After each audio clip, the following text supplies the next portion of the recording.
So, kamusta po mga ka-Streetwise? Ako po si Takero Miyamoto at welcome po sa aking munting channel. So, mga kababayan, ito. Ang kapal po ng muka ni Harry Roque. Siguro napanood nyo na to, no? Napanood nyo na to. Na, malamang yung iba sa inyo napanood na to. Na, itong si Harry Roque, nung Dumaguete Maisog Rally, ang sabi ni Harry Roque, mabuhay! Mabuhay ang totoong presidente ng Pilipinas. Si Sara Duterte. Palakpakan pa yung mga uto-uto sa Dumaguete. So ngayon, ito, pakita ko lang sa inyo, no. Tama ba? Ito, tama nga, no. Sabi nga ni Harry Roque, mabuhay ang tunay na presidente ng Pilipinas. Sara Mau! Woo! Sara Mau! So yan, no. So syempre dito mga kababayan, medyo nakakapalan po ako ng muka. Diba? Medyo nakakapalan po ako ng mukha ng konti. Diba? So ito lang, ang gusto ko lang sabihin sa inyo. Magkakaroon po tayo ng rally sa May 17. At hindi po natin pinapanawagan na mag-resign si Sara Duterte bilang Vice President. Hindi. Kasi binoto po ng taong bayan yan. Let it be. Ganun na lang eh. Tanggapin na po natin. Naloko tayo eh. So tanggapin na lang natin. Pero itong ginagawa ni Harry Roque, na ang presidente daw po ng Pilipinas, Sara Duterte, so isa lang ibig sabihin nito, desperado na talaga kayo na iupo si Sara Duterte bilang presidente. Kasi nga, mga kababayan, papasok na po yung ICC. Ganun lang naman kasimple yun eh. So dahil nga po dyan sa sinabi nga po ni Harry Roque, yan nagsalita na po itong si Kong Hun, si Bungalon, at saka si Adyong. Ito mga magagaling na congressman to, no? Itong si Bungalon, mahusay to, no? Si Adyong mahusay din to. Tsaka si Kongun mo, sakto, itong tatlo pala, mahusay pala to, no? So, kinundin na nga po nila, yung sinabi nga po ni Harry Roque. Okay, so hindi na po nakakapanood, panoorin na lang po natin yung sinabi ni Harry Roque. Regarding nga po dyan sa presidente daw po si Sara Duterte. Okay, sige. Gigiting na taga Dumaguete! Mabuhay po ang Republika ng Pilipinas! Mabuhay! Baboy! Baboy! Mabuhay po si Tatay Digong Duterte! Mabuhay! Mabuhay! Malapit na mamatay! At mabuhay ang tunay na presidente ng Pilipinas, Sara Duterte! Mabuhay! That was, I think, the reason why it took a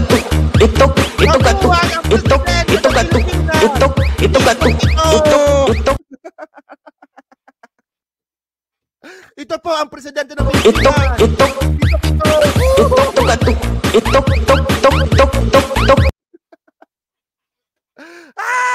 Rimaw! So ito mga kababayan, ko naman. Medyo makapal po ang face mga kababayan, no? Medyo makapal po ang face ng konti, no? Kasi mga ka-Streetwise, binoto po ng taong bayan bilang Vice President si Itok-Itok. Di ba? So bakit siya yung naging presidente? So ibig sabihin nun mga kababayan, may plano talaga sila na paupuin si Sara Duterte bago pumasok yung ICC. So ewan ko lang, no? So ngayon, ito pa. Bakit sa kabila po ng panawagan na to ni Harry Roque tsaka ng mga mautog, bakit tahimik pa rin si Sara Duterte? Tahimik pa rin eh. Parang wala lang eh. Sabi ko sa inyo, mahina utak niyan eh. Wala lang eh. Hindi man lang siya magsalita na yung pahayag, di ba? Yung mayroong yung pahayag, no? Assalamualaikum. Ako po si Sara Duterte na hindi po pumapabor sa kagustuhan at panawagan na pabagsakin ang Presidente Bongbong Marcos at ako ang ipalit. Wala po yan sa aking mandato. Syukran. Wala man lang ganun eh, di ba? Ayun ang inaasahan ko doon eh. Kung talagang wala talaga siyang plano na, di ba, sa destabilization, bakit hindi man lang siyang gumawa ng isang pahayag na scripted.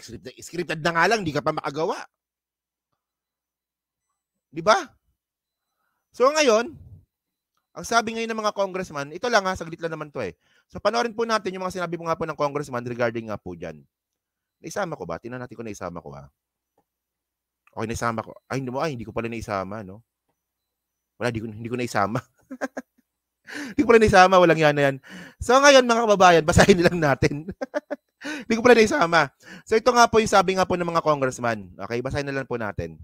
So sabi ni Congressman Kong Hoon, okay, sabi ni Congressman Kong Hoon, no, tingin ko po si Secretary Roque, he must be dreaming parang binabangungot ata si Secretary Roque.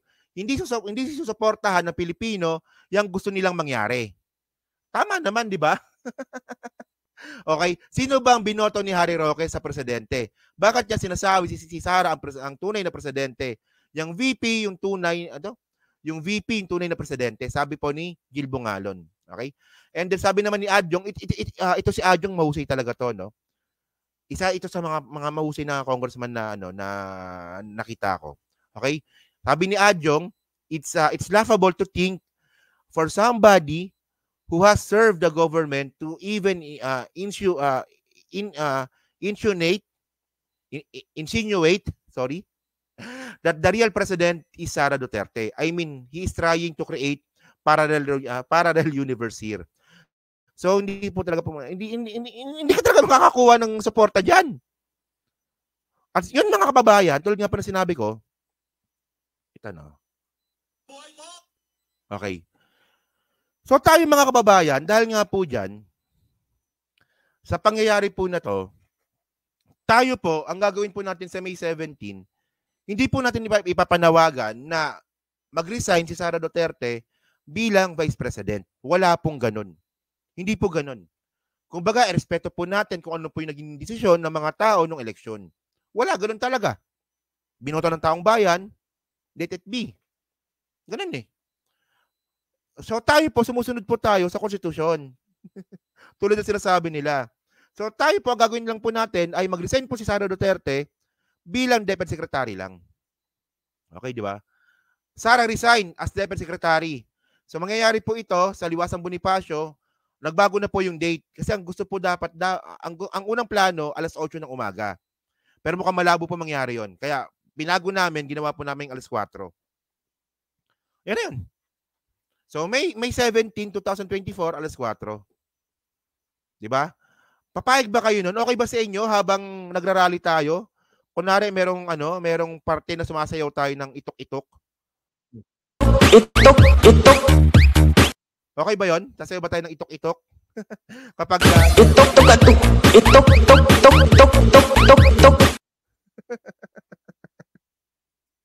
So balikan natin 'to, no. So ito lang, no, tulad ng sinabi ko kanina, actually pwede naman nang i-public 'to eh. Kasi napag-usapan na namin 'to eh. So may listahan po ako dito ng mga vlogger na nag-confirm na pupunta. So ito si Coach Jarrett, finals niya po kasi sa mismong araw po na 'yan. Si Sangkay hindi ko pa nakakausap, no. Si Sangkay invite ko pala si Sangkay, nakalimutan ko na eh. Nakalimutan ko pala si Sangkay. Busy po kasi. So ito, no, ito. So ito po yung listahan. Actually meron na pong 31, no. Yung iba naman kasi hindi naman kasi vlogger yung iba dito eh. Si Zendanga hindi naman siya vlogger eh. So ito, no. Ano ba, basahin ba natin kung sino yung mga pupunta o kayo na lang magbasa? So ito yung mga vlogger na pupunta na nag-confirm. Okay? So si Banat Boy, hindi naman makakapunta si Banat Boy eh. Nasa Dubai yan eh. Di ba? So ito yung mga nasa Pilipinas lang yung basahin natin, no. Si Admin Rich pupunta. Si Batang Manila Toits pupunta. Di ba? Isipin nyo Iskonian yan. Yung hindi ko babasahin sa abroad yan. Yun nga lang syempre tumutulong po para po sa pag-organize po ng rally, no. So si Batang Manila Toits pupunta. Si Benji Contreras pupunta. Sir Benji kilala nyo, di ba? Yung yung old school na loyalista. Si Biyahe Nikoy pupunta. Si Chris Ulo pupunta. Si Don Kengs kakanta, nandun din. Si Glenn's Vlog, si Muntintinig ito. Muntintinig. Tapos si Go Philippines, si Jake Magnus, si JDB, si Joshua Corpus, si Juan Sandugo, si Kakopi. Si Kakopit talaga, natutuwa talaga ako no, na pupunta siya, no? Na ano talaga ako. Okay. Tapos sila Itera pupunta, si Maestro Paul. Okay, ito no. So ito lang no, kay Maestro Paul po kasi mga kababayan. Kanina nandiyan siya kanina eh. Si Maestro Paul po kasi taga Baguio. And then sinabi ko naman kay Maestro Paul na itong event po na to ay mga vloggers lang po talaga yung nag-conduct nito. So ang sabi niya naman, pupunta siya. So syempre kapag vlogger po kasi yung nag-conduct, so medyo mag-expect ka talaga na medyo walang budget to ng konti. So ito lang no, paano ba no? Sa gusto lang pong sumagot ng panggasolina ni Maestro Paul, i-message niyo na lang po siya sa YouTube. Mababasa niya po 'yan, no? Kasi para sa akin kasi ano yun eh. Hindi naman kasi ngayon hindi masyadong active si Maestro Paul sa YouTube, pero nagvo-vlog pa rin siya. Nagvo-vlog pa rin. Yun nga lang busy ata sa masteral niya, no?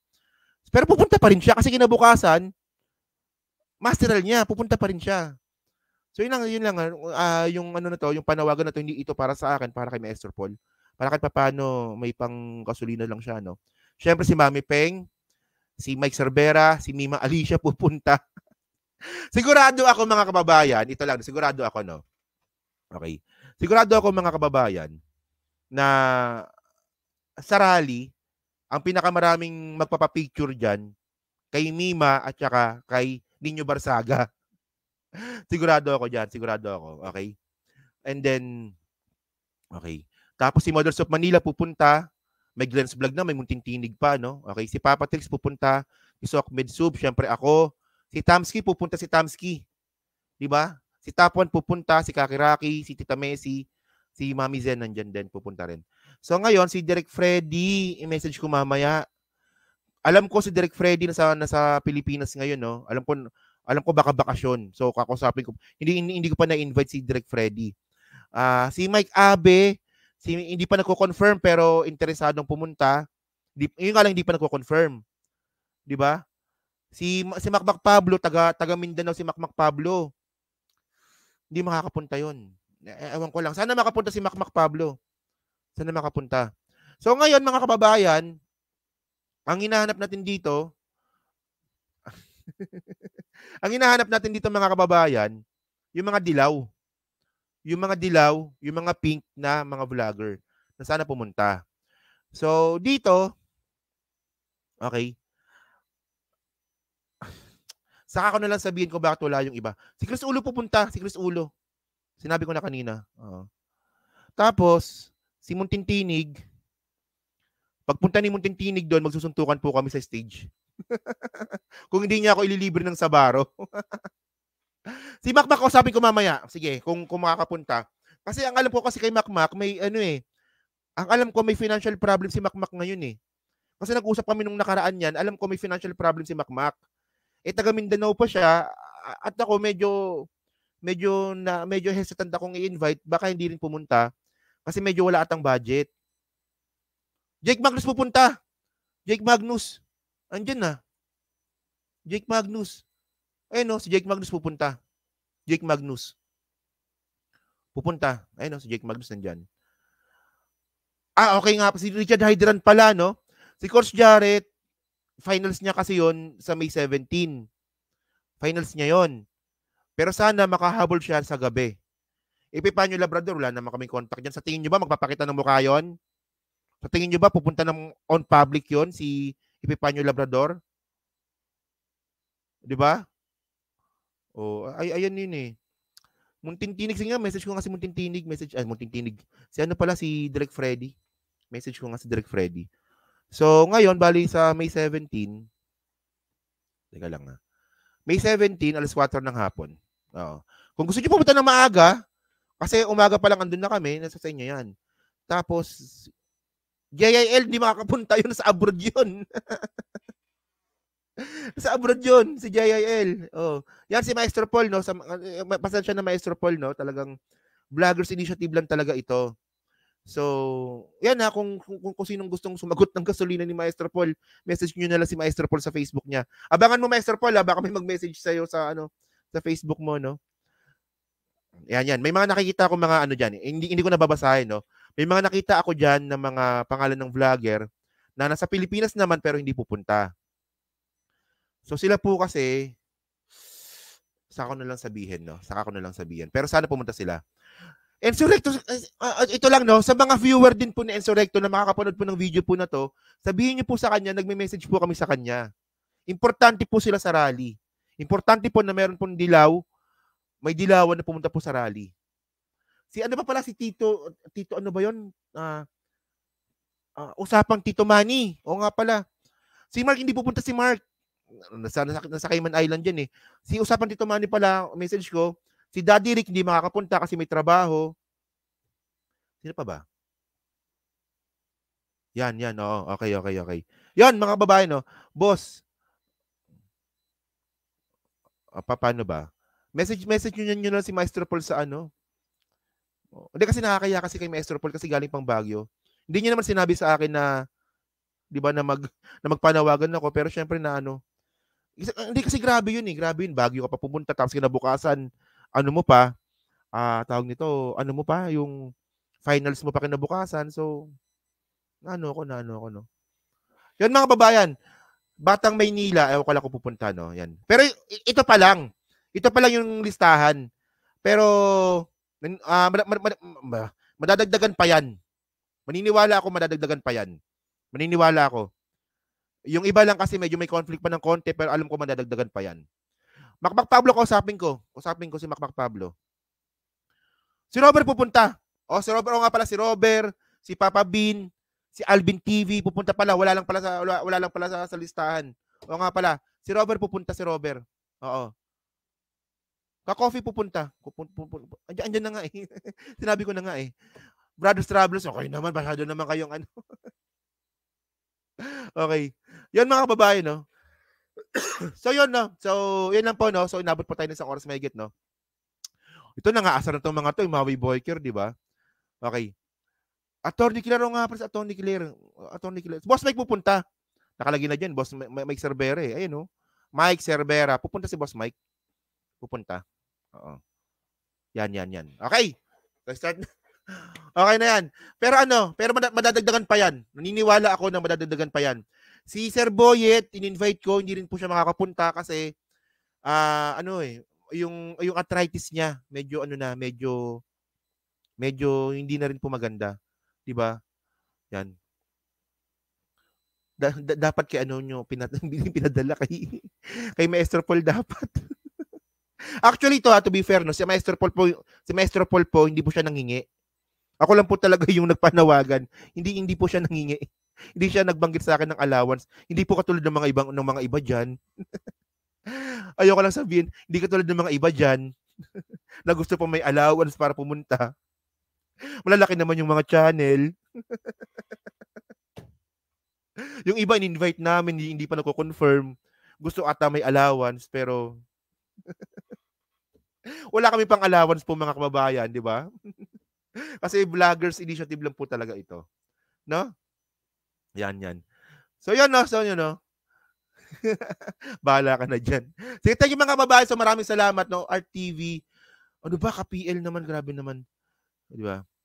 Si Munting Tinig naman, nasa GC ka naman. Ngayon ka pa nagtatanong ng ganyan. Diyos ko naman. So yun mga babae. Nasa dyan po sa 1,400 po na nanonood. So hindi pa po nakakapag-like.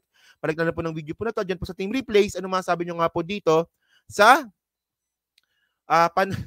sa pautot ni Harry Roque na si Sara Duterte daw po yung presidente ng Pilipinas. At syempre, tulad nga po ng sinabi ko po, kaya ko po, si Tamski pupunta. Andyan si Tamski. Ayan, no? Tamski. Pupunta si Tamski. Okay. So, yun mga kababayan, no? So, dyan po sa sinasabi ko nga po, tayo po, hindi po natin pinapanawagan na mag-resign po si Sara Duterte bilang Vice President. Bilang Deputy Secretary lang po. Yan lang po, no? So, yun mga kababayan, no? So, ano nga po masabi nyo nga po dito, then comment lang po sa baba, especially po dyan po sa Team Replays. Si Nino Barsaga magsasalita sa harapan. Nag-confirm na. Okay? So, salamat po mga kababayan. Kita na lang ulit tayo bukas.